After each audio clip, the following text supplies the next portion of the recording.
Students, whatever homework is given to you, you have to submit it on the very next day between 8 am to 1 pm to the given WhatsApp number, and it is compulsory to submit your homework as your attendance will be marked on the basis of your submission.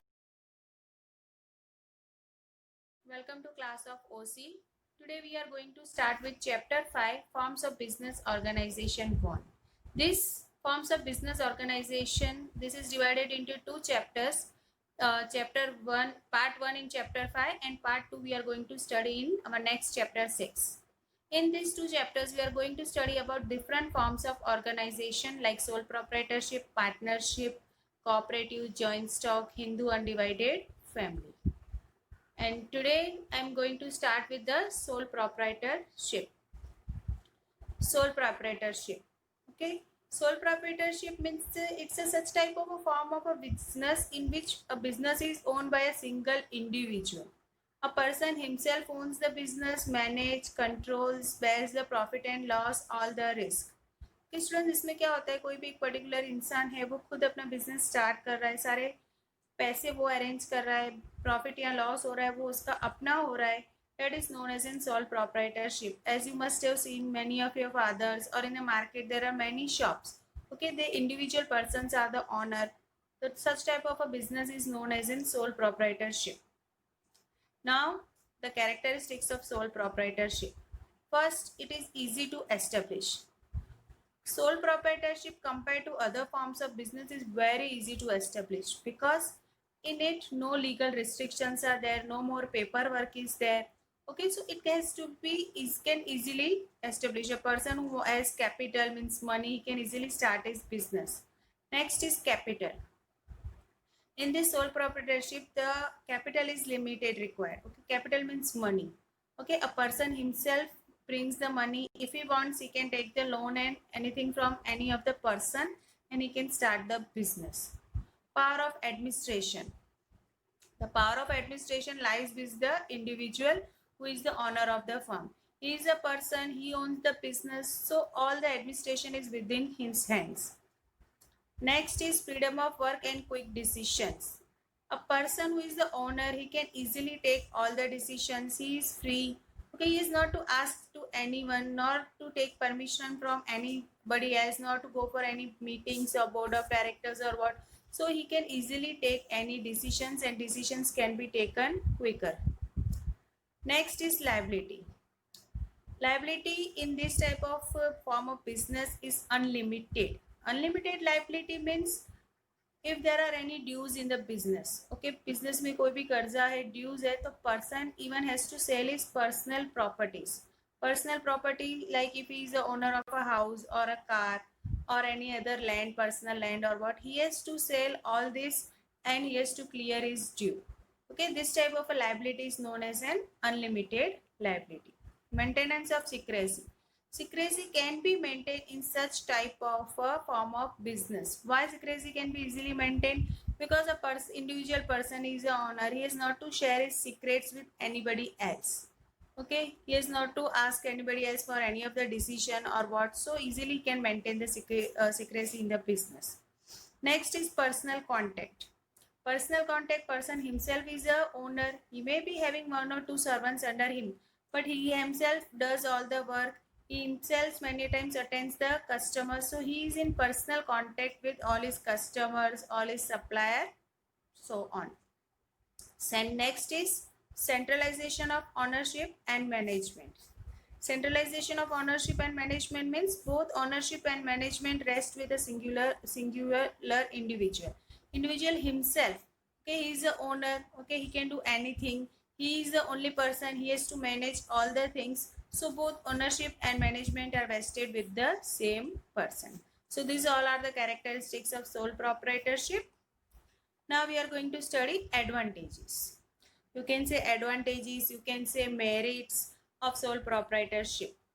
First is easy establishment process. Okay, the as I already told you in characteristics, the process of establishment is very easy. No legal work, no permission has to be taken from any government body or what. Just a person who has got money, he can himself start the business. Second is less capital. In such type of sole proprietorship, a person with a less capital, or I can say limited capital, he can start the business. So this is also one of its advantage. Next is maintenance of secrecy. As I already told you, the secrecy can be maintained in such type of an form of business. Person he himself has to take the decision.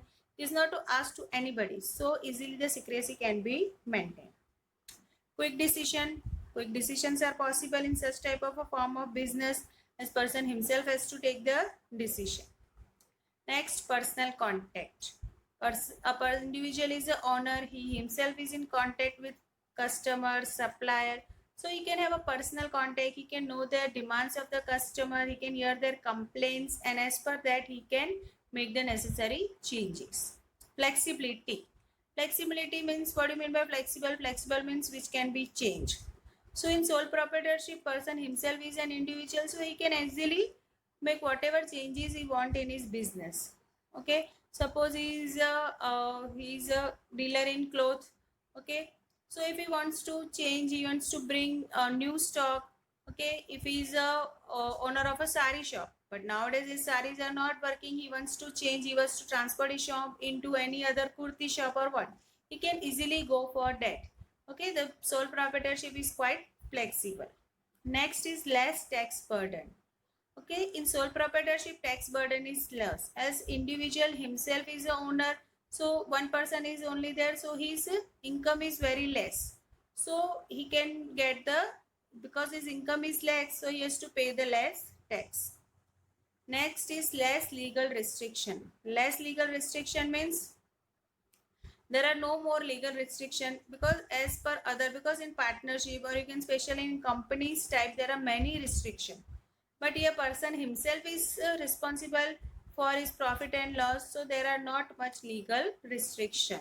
So this all were the advantages of sole proprietorship. Now we are going to study disadvantages. First is limited capital. Okay, limited capital means, as it is an advantage, but on the contrary, this is also one of the disadvantage. Okay, person himself has a limited capital. One person cannot have much capital. Like in partnership, if there are 2-3 persons, they will bring, each one will bring the money, so they can have more capital, they can do the business on large scale. But in limited capital limited capital is one of the disadvantages of sole proprietorship. There is only one person, so he can bring the capital as per his capacity. So this is one of the disadvantage. Next is unlimited liability. Unlimited liability, as I explained you, that if there are any dues or what, a person himself, he has to sell his personal property and clear the dues. So this is one of the disadvantage of sole proprietorship. Next is short duration. Okay, short duration means lifespan of this type of sole proprietorship is short. If person himself is a owner, okay, but after his death or if insolvency occurs, the business comes to an end. If there is no any heir to his or any of the person in the family who can run his business, so the business comes to an end. So it has a short duration. Next is limited work capacity. A person himself in sole proprietorship has to do all the work. He will write the accounts, he will do sales, he will do purchase, okay, he will do marketing, everything. So it's not possible that one person have all that working skills. So many times it may happen that he may be good at one thing, but he may not be good at other thing. Okay, so we can say he has a limited work capacity. Next is possible of wrong decision. A person himself take the decisions, is no need to discuss with any time. So maybe happen that in many times he may take any hasty decisions, quick decisions, which may in future prove to be wrong. So there is always fear of wrong decision in such type of form of business. Next is lack of advantage of large scale. Okay, what happens in other types of forms of business? They do the large scale purchase. अगर हम students large scale में purchase करते हैं, bulk में purchase करते हैं, तो many times we have benefits like they give us the discount और they may give as a less price. Okay, these all benefits are there, but here what happens, a person is individual, his capacity is limited, उसके पास limited पैसा है, तो वो purchase भी raw materials purchase कर रहा है या क्या, तो उसके हिसाब से करेगा। अंडरस्टूड? तो उसको he can not get the advantage of large scale. अगर वो लार्ज स्केल में परचेज कर रहा है तो उसको काफ़ी बेनिफिट्स होते हैं, डिस्काउंट्स, प्राइस कम पे मिलता है, लेकिन उसके पास इतने पैसे ही नहीं होते in sole proprietorship. Okay, so he will do the purchase as per his capacity. So we can say the lack of advantage of large scale purchase comes in this sole proprietorship. So students, these were the disadvantages of sole proprietorship. We conclude your lesson today. Okay, and your today's homework is to write whatever I have explained you today in your classwork and submit to your concerned teacher. Thank you. Have a nice day.